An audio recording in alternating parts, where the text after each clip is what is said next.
Zulkarnain Nantumbo, you were the best part of the entire show. Salute to you, my brother. That's what picking the right time but the wrong guy really looks like. Because out of the political messaging that was being televised, what was the one message they did not want to see? Gotta love it. Theatrics are not revolutionary. Or, as a wise man once said, theatricality and deception are powerful agents. Agents that work heavily against the uninitiated. But we are initiated, aren't we, Bruce? Which is also why we don't have how is this rap beef going to negatively impact the great cultural structure of the black community. We have, look at this white man count how many times Drake said the N-word in a song. Yeah, sure, whatever. I do apologize for how long this video took me to make. It went through a couple of revisions and I was a little bit lazy, but in typical Reduxity fashion, I like to give y'all something to, oh, look at the camera. In typical Reduxity fashion, I like to give y'all something to think about at the beginning of my video, something that sets the tone and establishes some of the themes that we'll be understanding and talking about whilst we're dissecting whatever the topic is, which is why I had come across this very interesting and pretty insightful quote. Shallow waters can appear deep depending on where you stand and if you don't understand the metrics.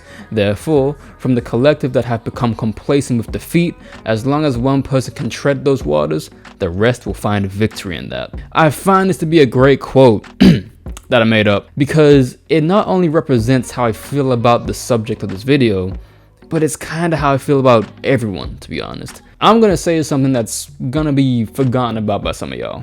I'm not a Kendrick Lamar hater, nor is this a contrarian perspective, as to my honest surprise, I've seen many people with similar takes to mine, many of which by those that aren't white. But nowadays, I catch myself being more so a fan of Kendrick's music and less of a fan of who he is. With that being said, Kendrick is a poster child for what he never claimed but never feigns from the spotlight the culture props him into, while feeding into the narrative that he is some type of poetic activist, when in truth he is just a phenomenal musician and writer. I don't view him as some critical thinker, especially within the context of the discussion he finds himself in, but he has intentions that his actions hardly ever seem to align with, that being ushering active movements or bringing about material and, dare I say, systematic or political change. Granted, he has a rich history of philanthropic endeavors which I will not throw a flag on, nor am I at any point going to undermine the psychological effects of someone with an upbringing like he had, as I've seen many critics ignore that. I understand it's not his job to fix any of the problems he speaks about, but how long are we going to allow him to hide under the guise of it not being his job, but feeling like these statements and acts are enough? And I honestly say this for a vast majority of rich and wealthy black celebrities. You can't say the things he says only to defend him when he fails to accurately represent those words by saying that's not his job. I've been saying this for a year now for those that have been following me. So even if you want to say I'm switching up or clickbaiting, just scroll through my community posts or watch a couple of my hip hop videos to where you clearly see me say Kendrick is pandering and inconsistent. Essentially, the overarching point of my message is this. Kendrick Lamar, one of the most prolific rappers to come out of the 2010s, made the decision months prior to perform on one of the largest commercialized stages of capitalism at the Super Bowl, where over 120 million people watched him doing a victory lap over a beef that had spiraled way beyond hip-hop and sport, perform the PDFile anthem in a stadium full of millionaires and billionaires who all have skeletons in their closets, have Samuel L. Jackson dress up as the face of capitalism, and then perform layered iconography about the social political state America currently finds itself in. And F you to America and to Trump, who most definitely could not give less of a damn and will go back to supporting Izzy of the Rails and look into going into certain territories to rebuild them, completely turning a blind eye to what's happening in Africa, seeks to abolish the Department of Education, and generally just work his damnedest to make America the most unlivable place for anyone that isn't a rich white man. A halftime show littered with the same practical effects you'd get from a peaceful protest, but would then thank the police afterwards for ensuring the peaceful protest remained peaceful and controlled. Yes, I'm drawing that from a real life experience where I was at a peaceful protest during the 2020 summer riots and they actually thanked the feds. I went home shortly afterwards. Essentially, I feel like there's more to this conversation that goes beyond Kendrick, and it is more so a criticism about our perceptions of black celebrities in particular in general. It's just that Kendrick revitalized the wrong conversations for the wrong reasons. Outside of the sound issues, theatrics, and emphasizing the beef once again, one of my biggest problems with this halftime show is that Kendrick divided the attention on what he wanted to say versus what he was actually saying. On one hand, we have the very over-the-top performance that sought to infer about African American injustice being silenced and controlled by the media and the government whenever it comes down to what black performance can and cannot say on such platforms and stages. The perception white America has towards black performance on platforms such as these and what and how they should be presenting themselves. He has an amazing eye for style and for presentation to craft everything so that those in the building would have to run it back on cam. We had Serena Williams crip walking, which is significant because she was being shamed for that when she did it in Wimbledon. We had Kendrick trying to make a statement and make white people uncomfortable by saying stuff like 40 acres and a mule, this is bigger than the music, and an overall display of a defiant pushback towards an oppressive government, sponsored by multimedia conglomerate companies that greenlit and funded the whole production, which took months to prepare for, plan, and set up. But how else was that message supposed to get across? Let's seriously cut the shit and get to the body. None of what he did or said effectively translated the way he thought it did, or the way you guys wanted it to, without excessive and borderline imaginary dissection. And I say this because he's been doing this for the past, 10 years? To stronger and even better degrees, and here we are still looking for that itch to scratch. And when I say itch to scratch, I mean for a black celebrity to reaffirm the struggles the working class and black people feel on a daily basis, but in mass and with inconsistent effort, we lack the will, manpower, and resources to go about executing the changes we keep talking about. Not saying these efforts are easily solvable, nor am I delegating the responsibility onto anyone but us. However, as the individual, to reaffirm the collective that our problems actually exist and aren't imaginary, for us, in such a state, we feel like that it's enough sometimes. While interpretation is always advocated for, my whole channel is fundamentally built upon critical analysis, both good and bad. In the case of Kendrick, the analysis does not breach critical mass into the social or collective goal, good, or benefit. And nah, I'm dead ass, yo. Like, some of the shit y'all been saying has been ass top crazy. Like, what are y'all talking about? Like, for example, I saw this on Threads. This now deleted post where the user said that the formation of dances spelled out Compton in Braille. Like, okay, alright. And then when someone asked, isn't Braille for the visually impaired? Someone else said, America is blind. Ooh, this ain't. Ooh, no it didn't. Like, some of you Kendrick fans didn't just lose the plot, y'all never had it. You gotta pop out and show liberals. Certified Republican, I'm the one with the score with them. Walk them down, whole time, I know they got some mo in them. Told on them, deport, go get Tom Homan on them. Swing states, we won them just for fun. You better not dare think that you won. Liberals think that they're the party of love. Just know you can't hide from the one up above. They tell me Harris the only one to get the job done. Yet Trump and Elon are exposing the Congress now. Biden got a weird case, why is he around? Certified liberal, certified dog pal. Wop, wop, wop, wop, wop. That'll mess him up. Wop, wop, wop, wop, wop. I'ma do my stuff. Why you're trolling like a snitch, ain't you tired? Try to put us down and you're probably a liar. Look, Kendrick has been very vocal about the black American struggle and social political injustice in this music since the earliest of times in his career. And that's always enough when he's in the spotlight. Add this to his rare showouts, Kendrick has effectively taken the mantle as the boogeyman and as a collective voice for the culture. As he said, I'm what the culture's feeling. He pops out, does his spoken word, drops a great album, then goes back into working out in the Californian sun. But recently, due to the conflict between him and Drake, he has been a lot more prominent in the public spotlight than he has been since the 2010s. And what I've noticed that seemingly with Kendrick specifically, whenever he does something that's remotely against the grain of corporatism, like having black men make up the American flag at the Super Bowl, all y'all will lose y'all mind in the claim that this is some really impactful statement made against the American government. Oh shit, he's walking on the lawn of the White House, not knowing that that was part of the garden that was open for public access. What I'm saying with that analogy is that him projecting social statements onto the biggest stage in the world whilst the production was funded by the very people he was targeting isn't doing anything significant or making the statement you believe he is making. But because we as black people in the majority have grown complacent to the idea of radical activism, especially when I've seen circles in the West where black people feel like these struggles aren't related to America, don't matter, we see performances such as this as significant jaw-dropping moments, reminders that the fight is still on and there is still people speaking for us. Speaking being the operative word. If you don't believe me, as I said prior, we have been pacified to the point of doing peaceful protests alongside the same police and governments we shouldn't be peaceful with.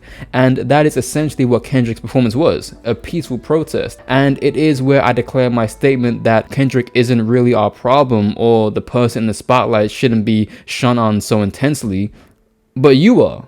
The fans, the diehard fans, the critical theorist fans, the ones that will excuse and create the narrative that Kendrick is this poetic activist that we both need and deserve, when the truth of the matter is he is nothing like the poetic activist that you'd be hailing him to be. And I'm not talking about the ones that like his music or think he's the greatest. I'm talking about the ones that will say stuff like the Super Bowl performance was the hallmark for black liberation that speaks for the entirety of the black community. By the way, while what I'm about to say isn't necessarily about Kendrick himself, it does pertain to him and the audience that consumes this type of media, as I feel the reactions to this type of performance is also as divisive as the performance itself due to the individuals that were discussing it. Plaqueboy Max, shut the fuck up. XQC, shut the fuck up. Aiden Ross.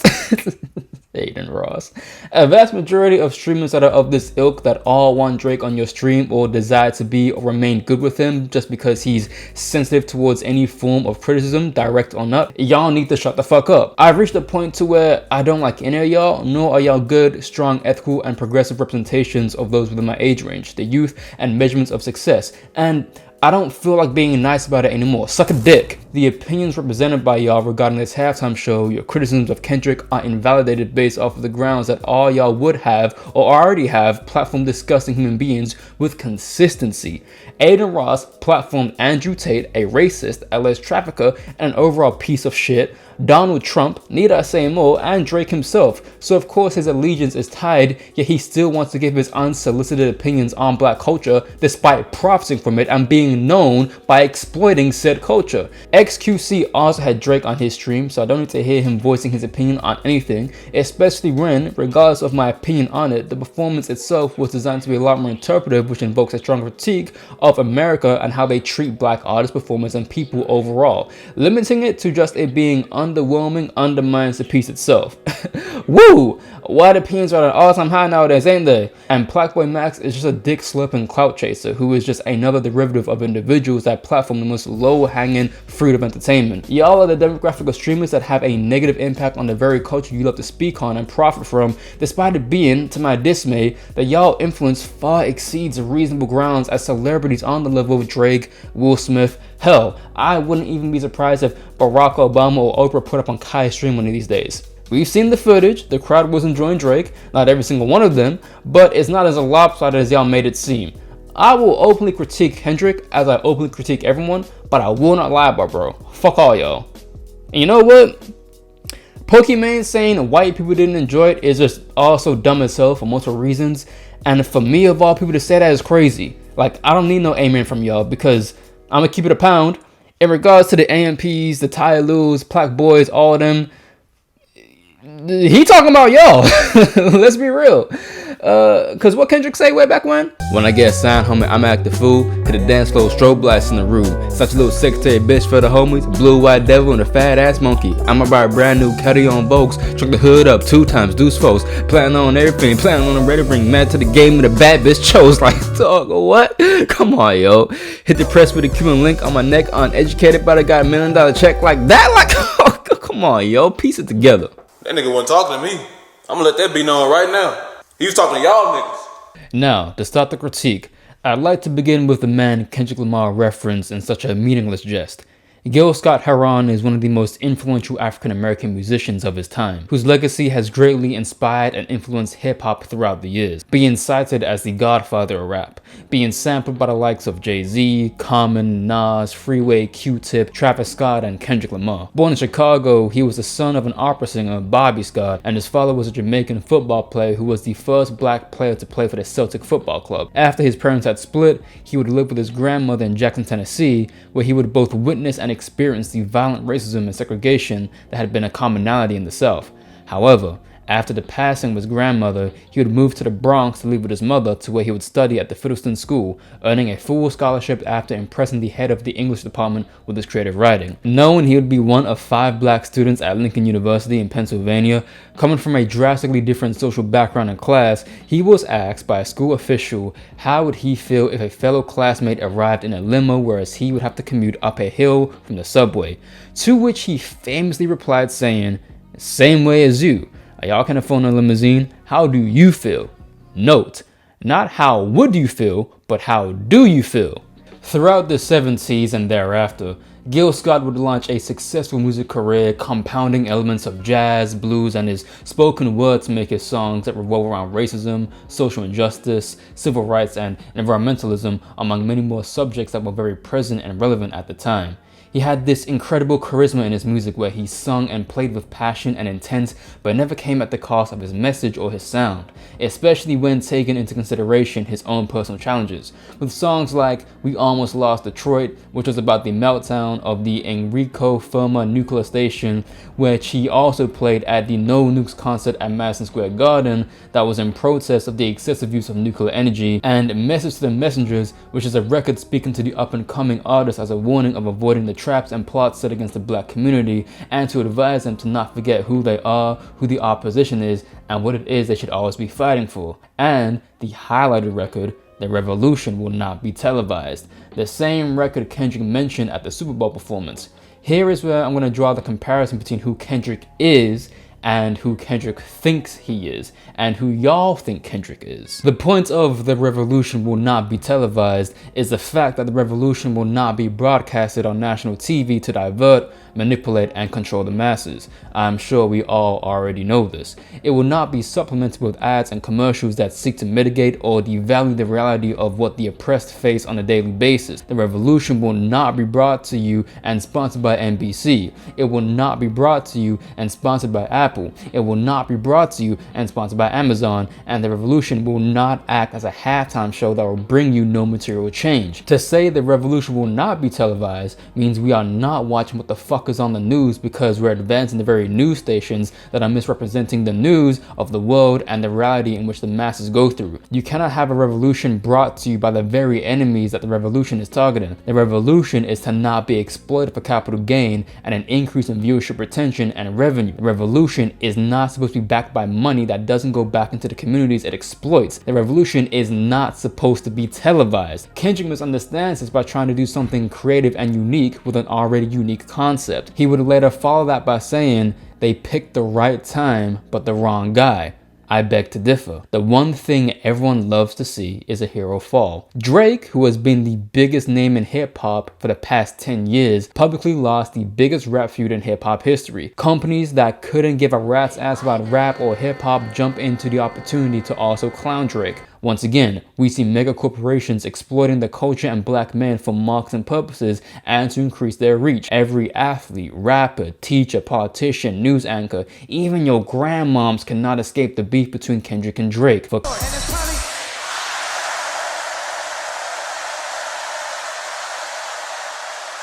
What was that one bar? So why did I weep when Trayvon Martin was in the streets when gang banging made me kill a nigga blacker than me? Drake may be a corny 38, 39-year-old man, but you were the one that stood in front of all of America and had them scream out A minor. Not just America, but predominantly white America. The part of America that strictly sees the commercialism in hip-hop and not the culture. In other words, the demographic that thinks a hip-hop artist and a rapper are exactly the same thing. Now, I'm not saying folk don't deserve a good beating. I know plenty that do.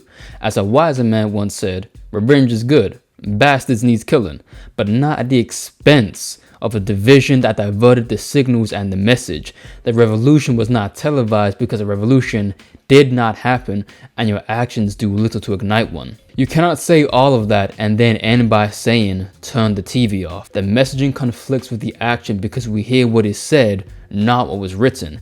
In fact, all it did was reaffirm the argument many of those delusional Drake fans love to fall back on in regards to it being about the numbers, because now, to a certain degree, they've kind of got a point. Not in the aspect of Kendrick being some nobody or having an irrelevant career. If you ever thought that, I'm sorry. You're not only unintelligible to the very culture you claim you're a fan of, but you're just wittingly and amazingly ignorant, as it was Kendrick who started this whole thing back in 2013 when he hopped on Control with Big Sean. Kendrick has most definitely amped up his current fans whilst inviting new ones into his space. We're not gonna sit here and act like those 50+ million monthly listeners on Spotify came out of nowhere because everyone suddenly had the Kendrick bug. It's because not like us and the beef and just Kendrick in general has been all over your face since last year. Pause. Even doing some interview with Timothy Chalamet. I'm gonna let that one die just for a quick second because even I don't know why that happened. It's not dick riding or switching up to say that Kendrick beating Drake definitely bumped up Kendrick's stock and put him into the legend category. This rematch, unnecessary. Who's the legend? Beating me is what made you legendary. The initial beginnings of this beef was Kendrick's distaste for Drake's identity claim within hip-hop culture and how he despised everything he represents. I don't care how much he covers behind the perception of it being sport, he was out for blood. Because in all honesty, if it really was sport, I don't understand why he would even perform Not Like Us Again or even Euphoria after the Pop Out with Friends show. The parading of this was not the victory he believed it to be, because the enemies that he also listed his tracks with was also the industry Drake confines in. But the assault towards said industry took a backseat to better adhering to further profiting from the beef, not necessarily through capital gains, but through social and cultural ones. Social and cultural meaning giving the fans what they want. I'm not saying he shouldn't have done it because he won, I'm saying he shouldn't have done it because it distorted the original objective and, once again, makes Kendrick come across as fraudulent with his criticism set against that industry he does not boycott. He says one thing but then does the complete opposite. He talks about 40 acres and a mule whilst performing in the very field that makes a whole lot of white people and Zionists very rich. You know who else repped 40 acres and a mule on the sports stage? Michael Jordan. Do you know what Jordan is now? A billionaire. Same with Spike Lee, wearing a 40 acres and a mule. Okay, yo, please stop wearing this shit at NBA games. It's not doing anything and you're still giving them money. The track list for the halftime show was Body, Squabble Up, Humble, DNA, Euphoria, Man at the Garden, Peekaboo, Luther, All the Stars, Not Like Us, and TV. None of these songs really reflected the war against capitalism and black exploitation, as we know, those two coincide, in the slightest, yet the revolution is being televised. This is one of those head scratches that I had when everyone was posting their hitting messages videos. Because, and while I may be the only one thinking this, what exactly are you saying in these hidden messages that 1, you haven't said before, 2, are actionable, and 3, are critical? In this case, hidden messages and coding literally mean donkey dick if you're trying to elicit a collectivist response, as a revolution isn't something that should be deciphered, especially in the state we currently find things in. You're not Gramsci, and we don't treat your messages as the prison notebooks, and we're not in an era where such things are necessary. Weird message, wrong messenger. But then again, maybe I'm wrong, and maybe my interpretation is off. The division of the American flag highlighted the division in America. The Crips dressed in blue, the Bloods dressed in red. Together, they symbolized our country coming together in unity. The stars and the stripes were divided, illuminating the division in America. Oh, now I see. Now, to the untrained eye, we're just seeing a group of black men making up the American flag, a coalition, if you will. But not in this instance. Not in this instance. You see, with them separating from each other, we're actually seeing a representation of the division in America, and we see them dressed in blue and red, representing not just the colors of the American flag, but Bloods and Crips. Because, you know, if you saw Gangman in 2025, then there's a deeper issue at play. Like I said, we've seen a division in America. I mean, there are literal political parties that are also red and blue, where their function is to be the polar opposite from each other, and each election causes a division outside of the multiple divisions anyway in America, and I don't think there's been a unified front in America since we wanted to have Sonic the Hedgehog change back in 2020, but hey, critical interpretation. What's next? America. Serena Williams' hands shown lifting the people up. This was more than just a halftime show. Oh my god, because, to the untrained eye, we're just seeing Serena Williams raising her hands. But not in this instance. Here, we see Serena Williams raising her hands. You gotta be good, Kendrick. You gotta be good. And of course, there's Sam Jack telling Kendrick he's being too ghetto, black, too loud, black, and telling the scorekeeper to deduct 1 life. I will admit, the deduct 1 life line was hard. I did like that. But it still feels very odd to be projecting all this, knowing that the trend era in which we're in will cause us to fizzle out as it already has, and now we're talking about something else. So, ironically, in his depiction of divisions, this show itself created one culturally once again, as it kickstarted another Drake and Kendrick conversation, which I'm so tired of hearing. The very ethos of the performance was not as effective in the sense the fans think it was, as the highlights were more performative as opposed to critical. The result of this is success in metrics, leading him to have over 100 million recurring listeners on Spotify, topping Billboard charts once again, and being topical as he's ever been. But for the collective consciousness that he speaks to, and you all believe he speaks for, he squandered the opportunity to walk what he talks. Instead of performing all of GNX, if you really want to get a heavy point across, hell, even a more subliminal point across, then yeah, I kind of think he should have performed songs like Black of the Berry, Institutionalized, Wesley's Theory, Mortal Man, if you really wanted to get a revolution to be televised. Hell, King Kunta, or at least a better illusion that it was. The songs that directly reference the political and civil activists that everyone says he's not trying to be or compare to,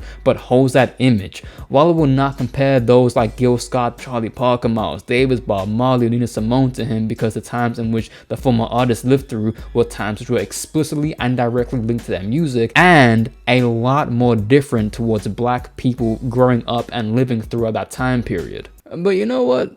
Even though I say all that, I'm gonna keep it a buck. He could have performed the blackest, most awkward song for white listeners in his discography, and swear to God, them boys in the suites wouldn't have gave less of a shit. Hey, Antoine, oi, have you seen my vape? Grown ass man sucking on a USB stick. No, I ain't seen your vape. Oi, better than that marijuana you smoke. Anyway, this football thing, yeah? Why are they kicking it? I've counted about 20 animals already. You're thinking about soccer. Soccer? Boomerang! Space sword! Elite reference, right? Elite reference. Hold on. Is that Kendrick Lamar person that beat for Drizzy? Lamar. And yeah, he's the halftime performance, remember? We signed off on him. Well, Sean did.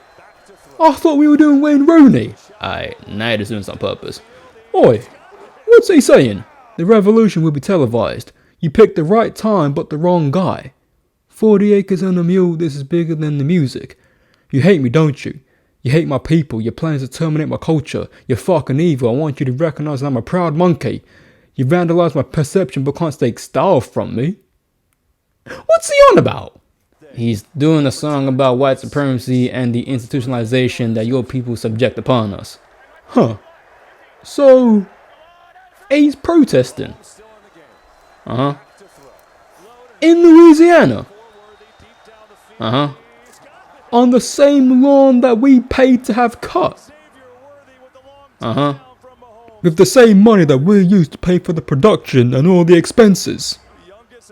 Uh-huh. In an audience where the average ticket price was $8,000, meaning the average earner in America weren't in large in attendance to the performance, and those at home who streamed it on Fox or Tubi got a better viewing experience because it was designed better for televised viewing, despite knowing our projected earnings will reach high into the 9 figures. Fox, the same company owned by Murdoch family, where the current head, Rupert Murdoch, the billionaire who owns some of the biggest news publishing companies in the world. He's talking about the Negro struggle so that people who get their psychology degree from TikTok can debate back and forth about the black people making up the American flag will force us to let your people go.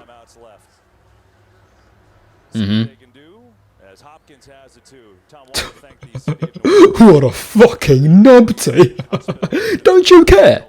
Huh? Fucking mental, mate. Well, at least it's not being problematic. Oi, oi. Who's that bellend with the flag? Oh, you lost your fucking marbles, mate. I would like to think that those who did something like this before meant that we wouldn't have to do this again. Or perhaps the fact that we're still doing it is a cause for another type of discussion. But either way, living through segregation and Jim Crow laws, the music of the aforementioned artists was their exact reality. Harsh and visceral, but real. Here, in 2025, due to the efforts made from the past, those before us have given us the flexibility to rap about topics that have nothing to do with such things. The Futures, Travis Scott, Drake, Glorillaz, Lotto, we differentiate them from those like Cole, Santan Daves, Nux, Kendrick. Used to be Stormzy, but that loser sold out for a McMill Happy Deal, so fuck him. Rhapsody, even Staples, we can have a stronger pool of varied sounds, meaning we do not have to have the expectation to have the political or social realities reflected in this art form, but a vast majority of artists, preference aside, but Kendrick chooses to do so, and therefore failed to actively stand 10 toes in the very nature of the philosophy of what he raps about when he does perform at the Super Bowl. When he does go on his soapbox and to shout about black women and how they need to be protected and this and that, but then still have Kodak Black featured on his album, who was also invited to the White House, so it kind of really shows you what white people think about us and black celebrities as a whole and how we go ahead and prop them up anyway. And what needs to be clearly stated is that by cooperating with such business entities such as Marvel Studios, the NFL, the NBA, Google, Amazon, whoever the case may be,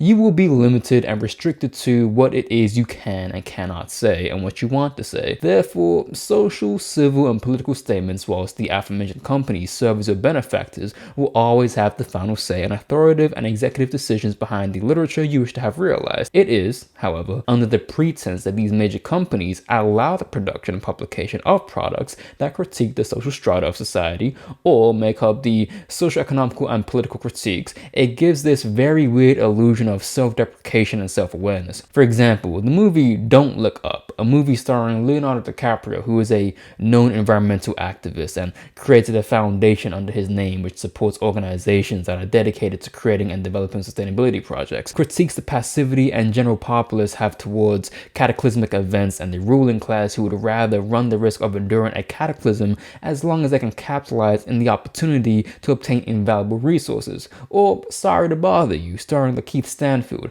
about satirizing how black people have to adapt what starts with their voice to later their persona to make it in white America and reaping the financial benefits while turning their back on their community, all while those in power are turning people into animals, symbolizing the ruling class's plot and desires to further increase the rate and their control over the means of production, even if it means violating and crossing ethical and moral codes. Or Paradise, where the world has ended, but still rich billionaires are trying to maintain order and control and are still lying to the masses. You see this in all forms of media, in fiction and non-fiction, where these companies and industries always pull that it's okay when we do it, and because we allowed ourselves to be ridiculed and critiqued on such a platform, that should prevent the collective consciousness from going about any idea of continuing to do so en masse. You know, like how those shitty Black Panther movies were. And you want to know something about those Black Panther movies and Kendrick Lamar? Beyond TDE producing the soundtrack, I want you to go to the official Black Panther trailer and listen to the sample they used and come back and tell me this shit is not pandering towards black libertarian philosophies and movements. That TV Kendrick told us to turn off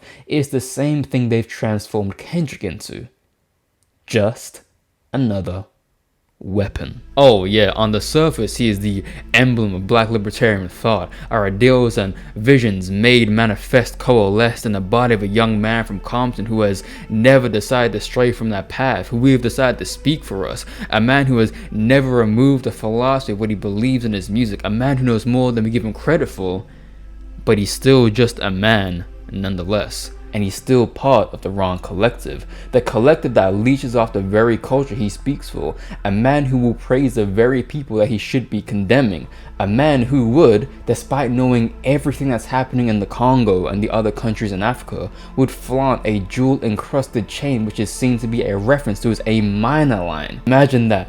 Spending thousands to have a chain to lambast the so-called PDFile when the entire country, which is known for their rich resources, is continuously being pillaged and taken advantage of during Black History Month. It's kind of funny. Who and what I'm about to reference is going to be an integral centerpiece for a video I'm going to make a little later this year. I'll give you a hint because I'm super excited about it. I wouldn't be alive if it wasn't for you. But in Erich Fromm's Escape from Freedom, he provides a psychoanalytical perspective on the idea of freedom, the individual, and society. How the individual fears freedom as much as they desire it, as they understand that the pursuit of freedom is astray from one's society, but that same society gives you security, identity, and even purpose, even if under these capitalistic creeds and laws, that very society has you function as a cog in the machine. What's interesting though, is how freedom is treated as another type of prison despite its liberty. Therefore, the individual will retreat and find solace within the walls as opposed to breaking out from them. Within these walls are rules, class, structure, order, capital, gain, and the resources that can designate the importance of the individual. Of course, this trickles down in the ladder. The class you are in will determine your place, but at the end of the day, you would rather be subjugated as opposed to finding your own purpose away from the society constructed for you. Within these societies are credos, laws, beliefs, ideas, things that will maintain a status quo and a way of thinking. But those subjects can manipulate and change depending on the goal of the collective, which is motivated by the higher order of that society. The analysis of psychological motivations behind certain doctrines or ideas can never be a substitute for a rational judgment. The validity of the doctrine and of the value which it implies, although such analysis may lead to a better understanding of the real meaning of the doctrine and thereby influence one's value judgment. What the psychological analysis of doctrines can show is the subjective motivations which make a person aware of certain problems and make him seek for answers in certain directions. Any kind of thought, true or false, if it is more than a superficial conformance with conventional ideas, is motivated by the subjective needs and interests of the person who is thinking. It happens that some interests are furthered by finding the truth, others by destroying it. But in both cases, the psychological motivations are important incentives for arriving at certain conclusions. Essentially, a psychological analysis of these doctrines, be they true within a society or not, they should not replace rational judgment, logic, and critical evaluation. From the analysis, it identifies that we as individuals all have needs and interests that are subjectively motivated. Within a larger society, these needs and interests correlate. So here we have doctrine, society, rational judgments, truth, and subjective motivations. Under our governments influenced by multi-billion corporations and capitalism, these very tools sway, shift, and dictate the collective idea of truth and pursuit of freedom. So when Kendrick stands as an individual but speaks for the culture, we, due to the system we are in, view his words as truth and validity despite our rational judgment. Rationale towards our perception of Kendrick when viewed upon in a greater social science is heavily skewed to find collective victories in his individual victories, and therefore we project a sense of freedom through his triumph that we, as people, can no longer relate to, which is something almost everyone seems to forget. We only wish to relate to Kendrick on a racial and systematic basis, but not an economical one or one of infrastructure. Because in my opinion, regardless of where you are from, Italy, Spain, Mexico, America, the UK, Japan, Jamaica, Dominica, Angola, Morocco, wherever, all black people can relate to one another due to our history of colonization, slavery, and systematic injustice. When you speak to that, it is easy to speak for that because that will never change. We will always be black. This is static, and no other race will ever make us forget who we are. However, our social class and financial class both can and will change and hold a stronger level of shifting power in the greater science of our struggles. Kendrick is now a man of means and has been for a very long time, whereas a vast majority of his fans are not. And not just means in terms of capital, but his resources and connections, his platform. A platform we can only relate to without needing to have those means. This is the criticism. When he says I'm what the culture's feeling. It is purely sealed within a container where the culture you speak for is a byproduct of the twisted industry you are a part of, and we have become indoctrinated to accepting and slowly begin to realize that the culture is more than just black creativity, power, society, strength, but genuine liberation from capitalism, bourgeoisie order, and colonialism. Which is why black problems are not specific to just one area, but it does reach out to Africa, the Caribbean, the Middle East, Asia, all of America, North, South, Central, everywhere, gay, trans, bi. The people within that culture will scream not like us, but will complain that a man was running around with a Palestinian flag with Sudan and Gaza on it. Self-determination is not just for the Africans in the West, but it is global. As Malcolm X said after visiting the Middle East, visiting a refugee camp in Gaza, he identified that the problem in America is a worldwide problem, as when we compare the two, it is easier for them to fight racism as it is for them to fight classism. And Kendrick, along with your Jay-Z's, they would much rather platform the fight against racism, against the African American struggle, if and only if it pertains to North America and a vast majority of black people that aren't in the 1%, because as long as that struggle is affirmed and focused on, they know we won't do anything. And that is a conversation Kendrick fails to bring to the table, along with a majority of other black celebrities and voices.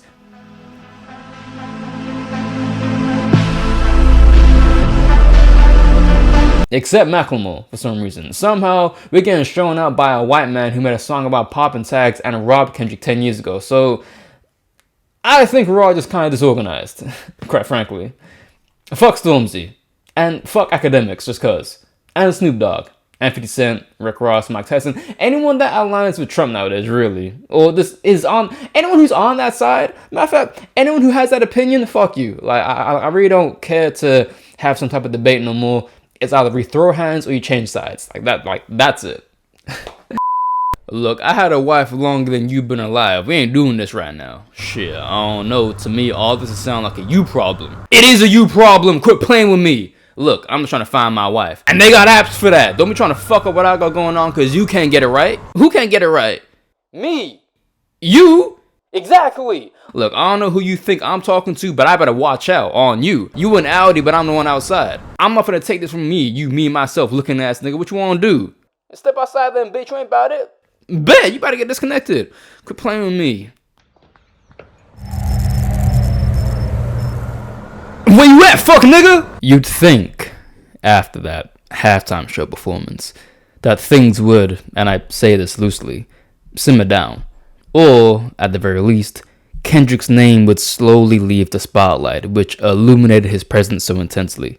However, through a series of bizarre and continuously disappointing events that have transpired, you gotta ask yourself, at some point, when does the awareness part kick in, and how important is unity versus the facade of unity? Not particularly in Kendrick himself, despite being a mechanism of this whole weird reflection meets accountability aspect, and others will take accountability for him, freeing him from the critique, because that Savior song has gotten him out of so many forms of critical discussions. It's actually mind-blowing. Early in the video, I stated that Kendrick was no longer doing this for sport, this battle against Drake, but he was out for blood. And no matter how he phrases it, that's exactly what it was.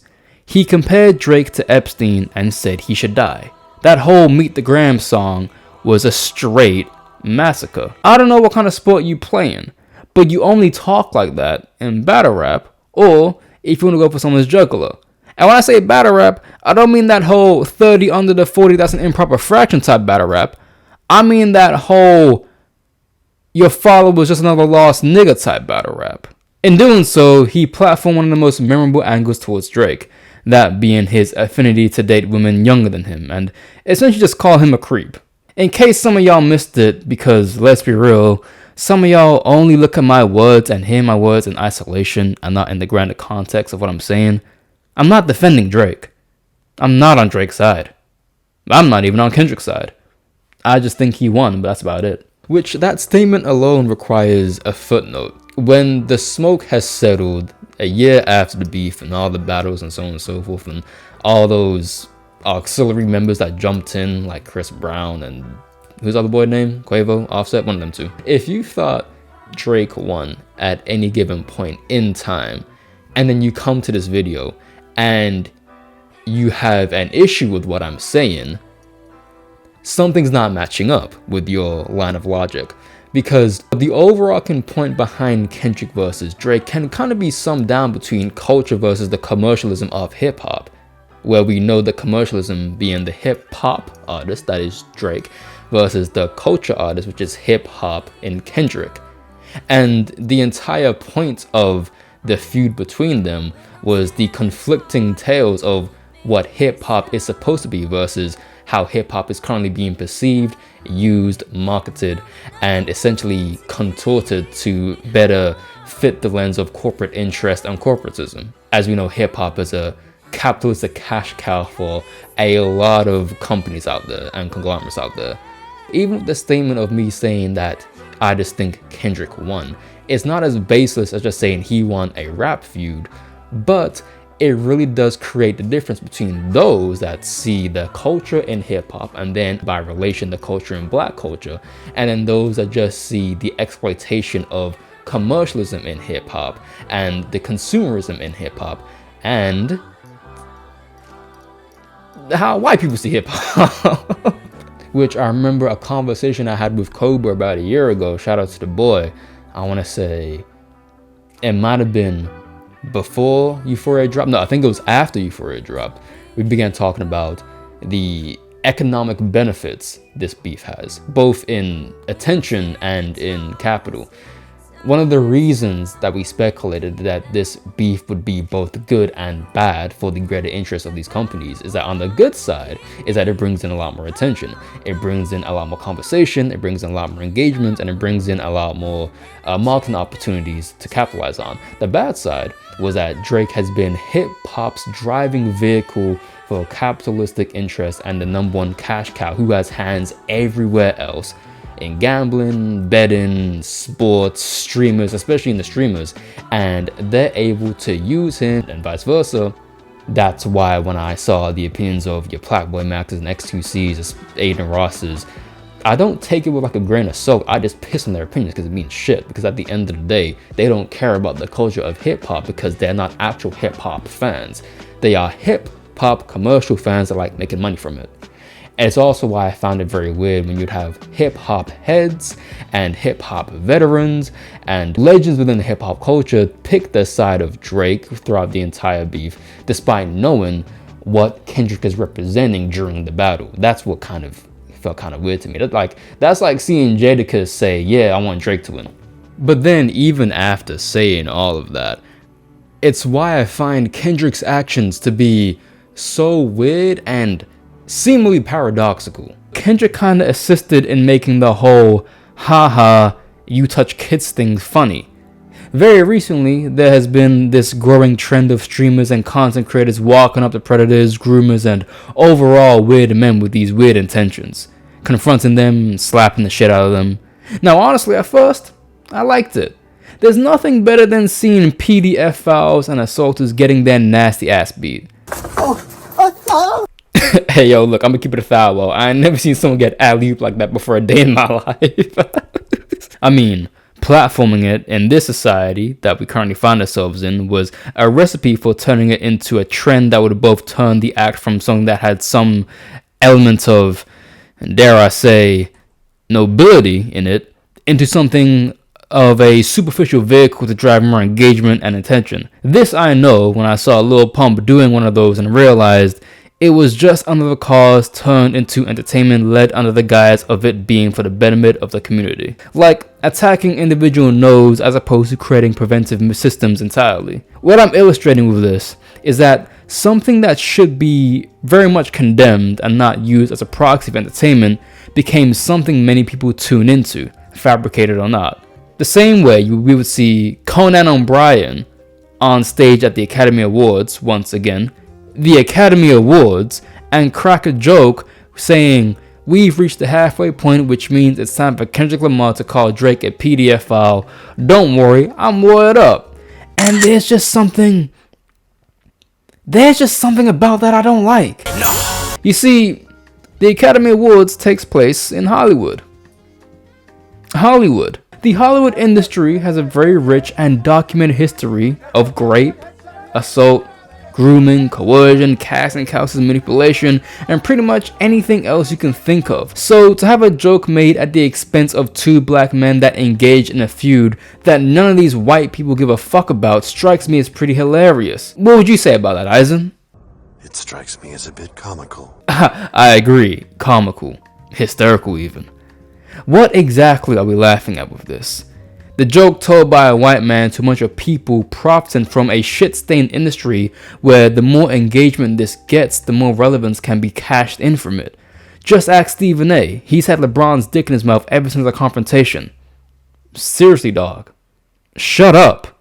Now, this is when I'm going to do the one thing I hate, and that's take accountability. Kendrick is a hypocrite. But do you know who else is a hypocrite? Arguably more than Kendrick. You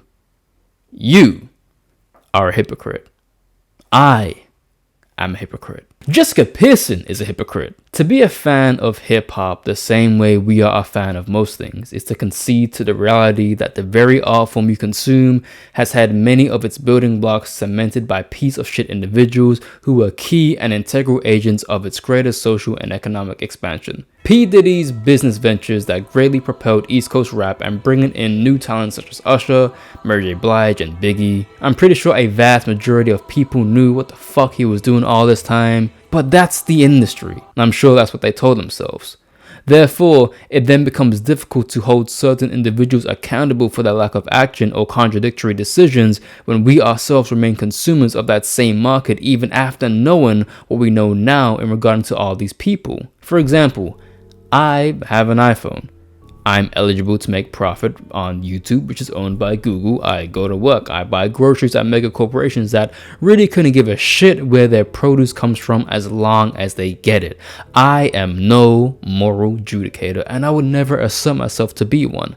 I'm just a man of strong opinions who will donate support towards the causes I believe in and speak on. However, this does not undermine my voice or the voices of my peers who are also of similar opinions and stances that are similar to myself and their respective parts in educating the masses with the hopes of igniting a change. The difference is when your need to be entertained and your privilege as a consumer outweighs the desire to feign off the hypocrisy we are, in large, a victim to by nature of the societies we are born in or have moved to. Exhibit A.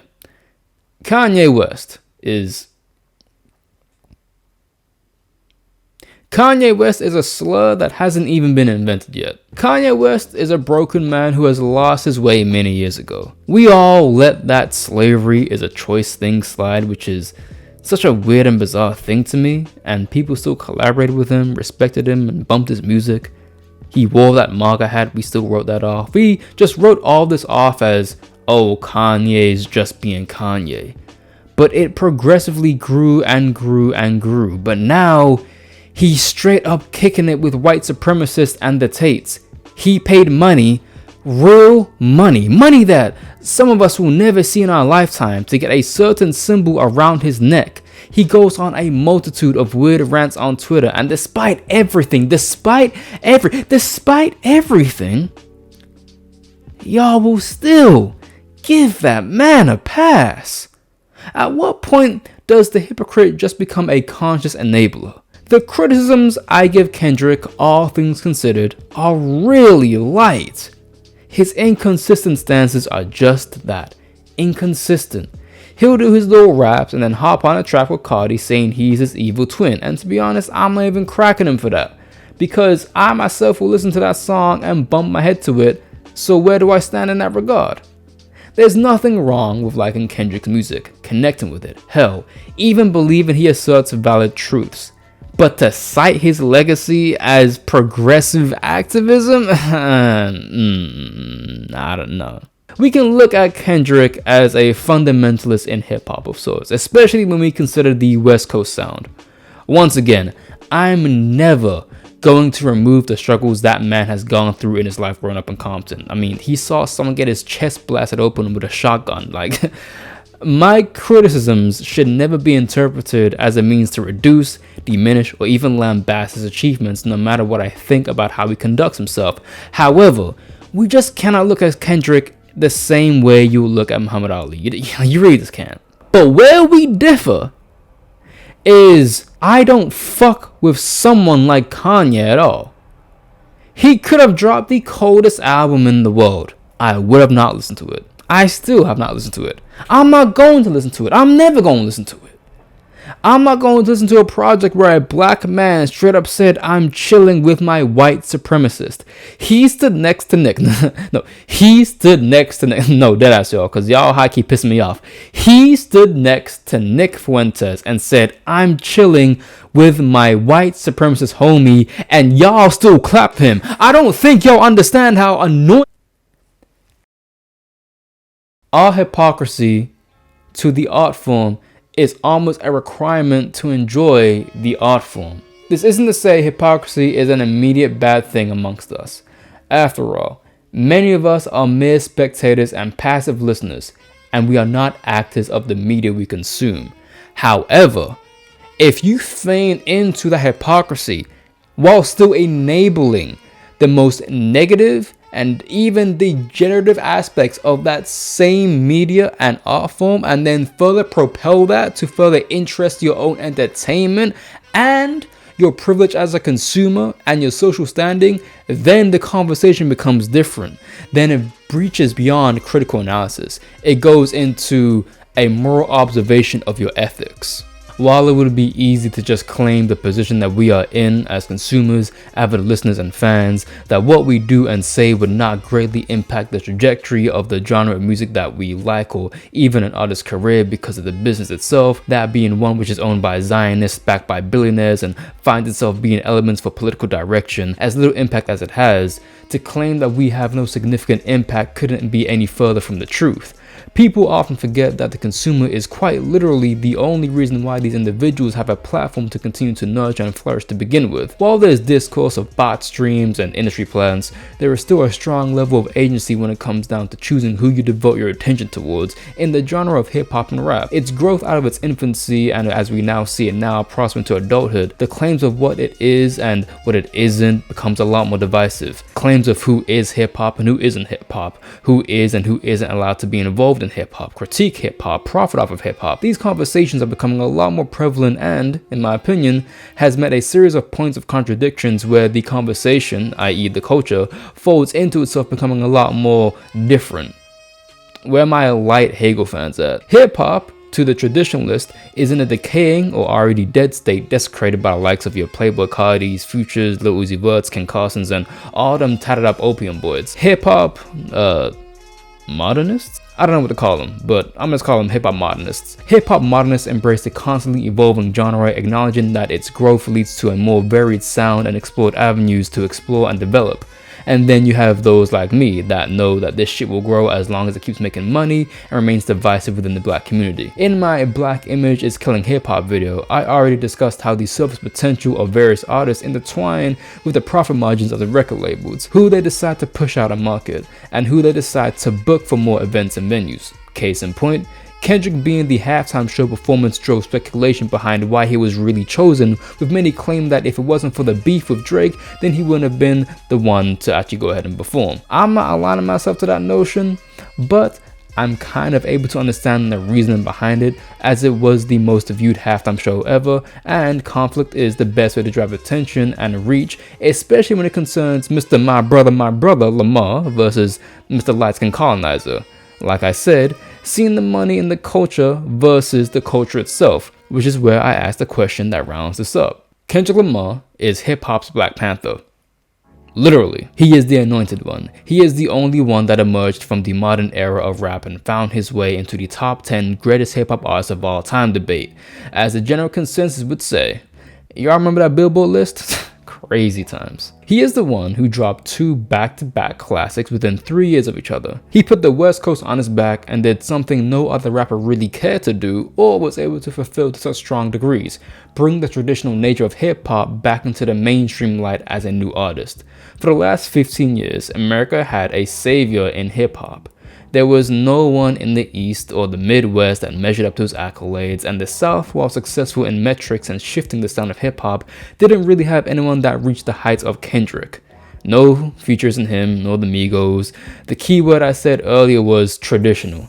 Additionally, what gives an artist that cemented prestige almost is who they battled with. With Kendrick packing Drake the fuck up, he, in this description, now is hip-hop. Therefore, when he says, I'm what the culture's feeling, there is a mode of validity in that where the traditional sense of it, people can find peace in where hip-hop came from and who carries it. But hip-hop also encompasses everything else. If this very culture is one that includes the manipulation of voters to sway public opinion of running parties, hip-hop grifters in both media and the genre itself, the further perpetration of capitalism beyond its economic branches but also its social and psychological ones, copious spending, the continued objectification of women, and a stray from personal education beyond meaningless references to popularized black figures such as Martin Luther King and Malcolm X, the latter who would most definitely find immense disgust in many aspects of hip-hop and just a lot of you niggas in general. If all of this were to be classified as being the same culture Kendrick speaks for, is that really the culture you want him, the golden boy, speaking for? And, more importantly, do you feel like this culture is really one that is being represented so honorably once you look at the nuance of it? With those aforementioned titles in the traditionalist fans and the modernist fans, which one is this culture more personified and represented in? What exactly is this culture? Its direction? Is it led by the people or the person the people prop up? In that lens, is this culture not one better fueled by corporate interests as opposed to artistic, cultural, historical, and radical merits and traditions? Are you looking for material answers or the sentiments hip-hop was founded upon by the likes of KRS-One, Rakim, Run DMC, Nas, etc.? The culture was far more radical than we see today, and its consumers were of a similar radical mindset compared to the listeners that we have today, where the market is far more inclusive than it was in the 80s and 90s. Overall, the question begs itself. What is hip-hop in relation to how Kendrick leads it? And what is the culture in relation to how we wish to be represented by it? I suppose, in this aspect, Kendrick was right. This is bigger than the music. Not in the way he mentioned, he ain't doing shit or bringing the right discussions to the table, but in the case of how this art form has been corporatized to the point where these things do not reach the forefront of the collective mind of the consumers in the majority. If there is to be any ruling authority over the culture, I'm gonna be real, it most definitely should not be Kendrick, or any rapper for that matter. I'll lend to Vince Staples, because Vince Staples isn't only one of the few rappers with sense, but Vince Staples is the actual person y'all think Kendrick is. I'ma keep it a whole buck when I say this, but when it comes down to opinions I take with more validity, weight, and concern, one of the only few rappers out here I'd be more inclined to listen to is Vince. Outside of his music, one of the things Vince is commonly known for is his very blunt, straightforward, and dead-ass personality. If you see his Twitter, he tweets like he shares the first thing in his head.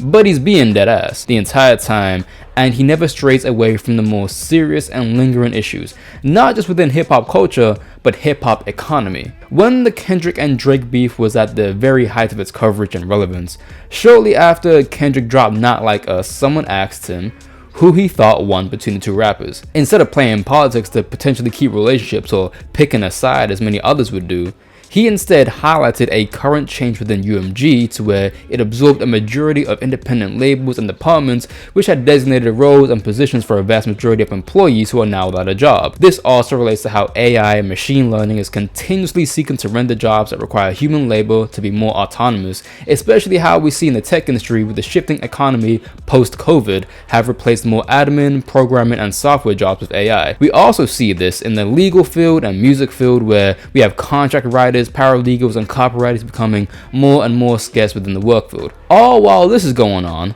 black artists are still being propped up to bring in revenue while only making about 20 cents on the dollar. A problem that has been going on for decades and a problem that's intertwined with hip-hop itself. With the lack of labels and governing power dictated more and more by those like UMG, Sony, Columbia, etc., we are bickering back and forth about Kendrick saying Drake touches kids and Drake lying about how Kendrick was beating on his girl like a bunch of jive turkey rah-rah tap dancing ass niggas. He's always remarked multiple times on the Button podcast about how the mentality of hip-hop artists and rappers are too centralized on materialism and financial gain, as opposed to being intellectual and mature positions to even understand the value of money, publishing, owning their music, their heritage, and not being a puppet and a slave to the labels they sign into, which is controlled by the white power structure. In response to Joe saying, "I'm talking about rap beef," Vince responds by saying, "But we don't have rap labels no more. Why aren't we talking about the amount of people being fired from journalists, producers, and hip-hop figures within the industry and the owners of these companies? And how it's not about our attention being diverted, we just don't care to pay attention to it anymore." He not only understands the nuance and overall foolishness of these back and forths and conniving methods these corporations and companies go about exploiting hip-hop, but he's very vocal about it. However, since, comparatively speaking, Vince is far more niche compared to Kendrick, Cole, or Drake, his takes and observations remain submerged under the noise of all of the ignorance. He discusses how the economic structure and the pyramid in which black people remain subservient, with only a select few breaking into the arenas which is standard and the medium for non-black people, and the very genre they created, always takes not a second, not a third, not a fourth, and not even a fifth seat in the conversation. But the conversation isn't even in the room to begin with, because we would much rather laugh about how passionate Drake is about Millie Bobby Brown or how short Kendrick is. Hip-hop is a sport, but sports are zero-sum games, and we're always the losers, which all things are taken into account. Yet somehow, Kendrick Lamar is somehow making a very impactful statement about how this is bigger than the music, when all we want to talk about is the music and not the people who control the direction of the music itself. But y'all much rather laugh at Vince's deep pant comedy as opposed to listen to what he's actually saying, because it threatens the very society we find too much comfort in, because the alternative would mean doing things by ourselves entirely and breaking free from this pyramid and their control. And let's be honest, no one really wants to get into a real beef. But this is when the conversation naturally branches into the sociological function of Western black culture, which, once again, is far more complicated when we realize the grips corporate interest has on it. You know what? I got a lot to say about these motherfuckers. First things first, I want to give a huge shout out to my Patreons, Phantom K92, Quinn, Ada, Von Virgo, Joe No, Daryl, Gichu, Mazzy Rhodes, Incopane, Leslie Labona, and a random Google count. Appreciate y'all for supporting the Patreon. There's gonna be a lot more substantiated content on there right now. We have the uncensored and unfiltered version of this video that goes past all the sensory checks and so on and so forth that I can't put onto YouTube, as well as some behind the scenes footage explaining some of the jokes, some of my reasons, and some of my analysis behind the video. So appreciate y'all. Thank y'all for supporting the Patreon. Secondly, yes, this video took a, you know what's funny? This video initially was only gonna be like 25 minutes long. Like, I began writing it, I want to say a day after the halftime show, and then when I was done with it, because before I was writing this one, I was doing the Isaac video, and the Isaac video, the script for that one was like 3/4 done, and then the halftime show came. Then I had like a lot to say about it, and then when I was done with the halftime show script, and then when I was done recording it, I was like, nah, there's more I want to say. That's why when you see the video in the very beginning, like my hair's all done and whatnot, and then when you get to the very end, essentially my hair's frazzled out. Guess it's been like a month. So it went from like 30 minutes to like an hour. So hey, I don't know, but salute to y'all for watching the video. Thank y'all for your patience. I know I've been gone for a minute. The next video drop won't be another 2-month hiatus. That one I can promise you and guarantee you, because the second I'm done with this, I'm working on the Isaac one, and then I'm gonna be working on the one after that one. So yeah, y'all will get those like month to month, back to back. But I got nothing else to say. I'm done talking. I'm tired as fuck and I want to sleep. So I appreciate y'all for watching the video. Thank y'all for riding out with me, and yeah, I'm gonna catch you on the next one. Back to the show as I go. Deuces.